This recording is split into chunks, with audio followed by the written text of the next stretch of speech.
Hey guys, in this video I'm going to show you how to change your name in Pocket Option. If you find this video helpful, please consider to like this video and subscribe to my channel. In saying that, let's just jump straight into the video.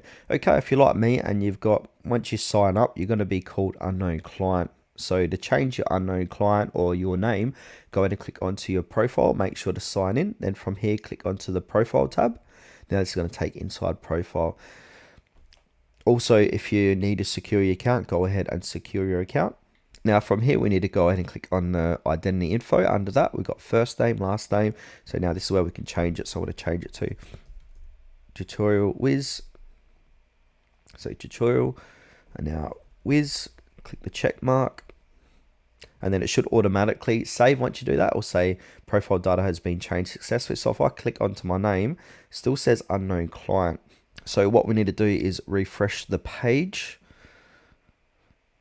So I've just refreshed my page. So if I click on my profile, it's going to say tutorial w dot. It's not going to, for security reasons, I'm pretty certain it's not going to display your actual last name on this. So it's just going to be your first name and the start of your last name with a dot.